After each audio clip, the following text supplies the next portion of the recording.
കേരള തമിഴ്നാട് അതിർത്തിയായ കുമളിയിൽ തമിഴ്നാട് സർക്കാർ നിർമ്മിച്ച പുതിയ ബസ് സ്റ്റാൻഡ് പൊതുജനങ്ങൾക്കായി തുറന്നു നൽകി. പതിറ്റാണ്ടുകളായുള്ള ജനങ്ങളുടെ ആവശ്യത്തിനാണ് പരിഹാരമായത്. ഗ്രാമവികസന വകുപ്പ് മന്ത്രി ഐ പെരിയസ്വാമി ഉദ്ഘാടനം ചെയ്തു.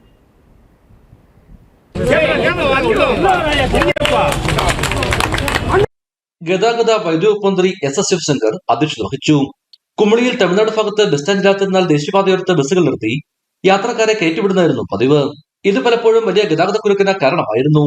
ഇതേ തുടർന്ന് 2023 സർക്കാർ തമിഴ്നാട് ട്രാൻസ്പോർട്ട് കോർപ്പറേഷന്റെ വർക്ക്ഷോപ്പ് സ്ഥിരീകരിക്കുന്ന സ്ഥലത്ത് ബസ് സ്റ്റാൻഡ് നിർമ്മിക്കാൻ 7 കോടി രൂപ അനുവദിച്ചു. ഇതിൽ 5.5 കോടി രൂപ ചെലവഴിച്ചാണ് പുതിയ ബസ് സ്റ്റാൻഡ് നിർമ്മിച്ചത്. 18 വാണിജ്യ സമുച്ചയങ്ങൾ, യാത്രക്കാർക്ക് വിശ്രമമുറി, ആധുനിക രീതിയിലുള്ള ശുചിമുറി സമുച്ചയങ്ങൾ, വാഹന പാർക്കിംഗ് സൗകര്യം, വർക്ക്ഷോപ്പ് എന്നിവയോട് കൂടിയ ആധുനിക ബസ് സ്റ്റേഷനാണ് ഇവിടെ നിർമ്മിച്ചിരിക്കുന്നത്. 30 വർഷമായുള്ള ജനങ്ങളുടെ സ്വപ്നമാണ് യാഥാർത്ഥ്യമാക്കിയതെന്ന് ഉദ്ഘാടന യോഗത്തിൽ മന്ത്രിമാർ പറഞ്ഞു.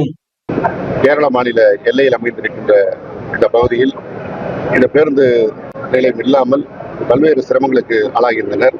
இன்றைக்கு தங்குமறையுடன் கூடிய இந்த பேருந்து நிலையம் அமைக்கப்பட்டிருக்கிறது. அதே போல ஆண்கள் பெண்கள் இந்த பகுதியிலே பயணிக்கக்கூடியவர்களுக்கு கழிவறை வசதியும் ஏற்பாடு செய்யப்பட்டிருக்கிறது. തേനി ജില്ലാ കളക്ടർ രഞ്ജിത് സിംഗ്, MLA-മാരായ എൻ രാമകൃഷ്ണൻ, മഹാരാജൻ, വിവിധ വകുപ്പ് ഉദ്യോഗസ്ഥർ എന്നിവർ പരിപാടിയിൽ പങ്കെടുത്തു. ഇടുക്കി വിഷൻ, കുമളി.